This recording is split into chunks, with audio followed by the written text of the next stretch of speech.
नमस्कार मित्रों, स्वागत है आप सभी का आज की इस कहानी में। और आज की कहानी का शीर्षक है मेहनत का फल का महत्व। एक नगर में प्रतिष्ठित व्यापारी रहते थे जिन्हें बहुत समय बाद एक पुत्र की प्राप्ति हुई थी। उसका पूरा नाम चंद्रकांत रखा गया था। चंद्रकांत घर में सभी का दुलारा था। अति कठिनाई एवं लंबे समय इंतजार के बाद संतान का सुख मिलने पर घर के प्रत्येक व्यक्ति के मन में व्यापारी के पुत्र चंद्रकांत के प्रति विशेष लाड प्यार था, जिसने चंद्रकांत को बहुत बिगाड़ दिया था।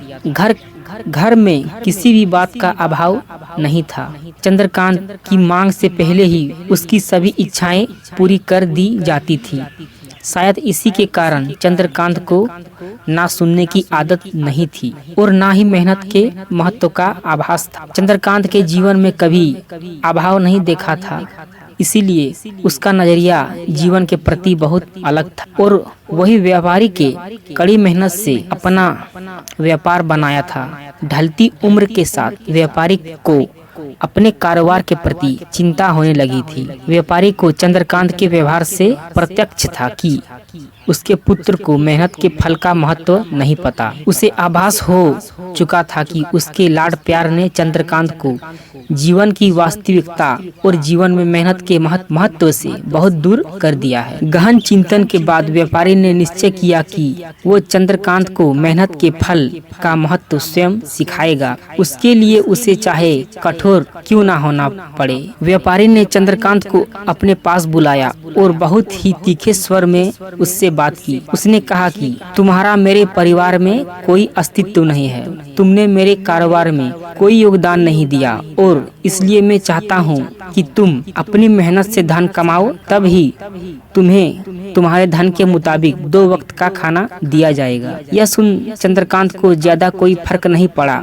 उसने उसे क्षण भर का गुस्सा समझ लिया, लेकिन व्यापारी ने भी ठान रखी थी। उसने घर के सभी सदस्यों को आदेश दिया कि कोई चंद्रकांत की मदद नहीं करेगा और ना ही उसे बिना धन के भोजन दिया जाएगा। चंद्रकांत से सभी बहुत प्यार करते थे, जिसका उसने बहुत फायदा उठाया। वो रोज किसी न किसी के पास जाकर धन मांग लाता और अपने पिता को दे देता और व्यापारी उसे उन पैसों को कुएं में फेंकने को बोल देता, जिसे चंद्रकांत बिना किसी अड़चन के फेंक आता और उसे रोज भोजन मिल जाता। ऐसा कई दिनों तक चलता रहा, लेकिन अब घर के लोग को रोज रोज धन देना भारी पड़ने लगा था। सभी उससे कन्नी काटने लगे, जिस कारण चंद्रकांत को मिलने वाला धन कम होने लगा और उस धन के हिसाब से उसका भोजन भी कम होने लगा। एक दिन चंद्रकांत को किसी ने धन नहीं दिया और उसे अपनी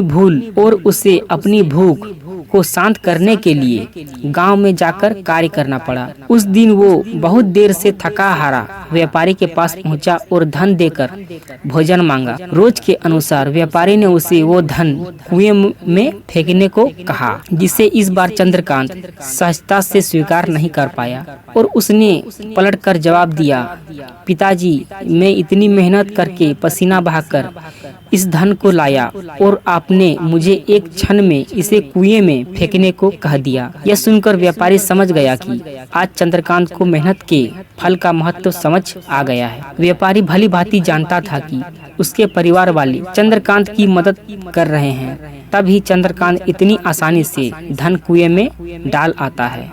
लेकिन उसे पता था एक न एक दिन सभी परिवारजन चंद्रकांत से कन्नी काट लेंगे। उस दिन चंद्रकांत के पास कोई विकल्प शेष नहीं होगा। व्यापारी ने चंद्रकांत को गले लगा लिया और अपना सारा कारोबार सौंप दिया। तो हमें यह कहानी से यह शिक्षा मिलती है कि आज के समय में उच्च वर्ग के परिवारों की संतानों को मेहनत के फल का महत्व पता नहीं होता है और ऐसे में यह दायित्व उनके माता पिता का होता है कि वो अपने बच्चे को जीवन की वास्तविकता से अवगत कराए। लक्ष्मी उसी घर में आती है जहाँ उसका सम्मान होता है। मेहनत एक ऐसा हथियार है जो मनुष्य को किसी भी परिस्थिति से बाहर ला सकता है। व्यापारी के पास इतना धन तो था ही कि चंद्रकांत और उसकी आने वाली पीढ़ी भी बिना किसी मेहनत के जीवन आसानी से निकाल लेती।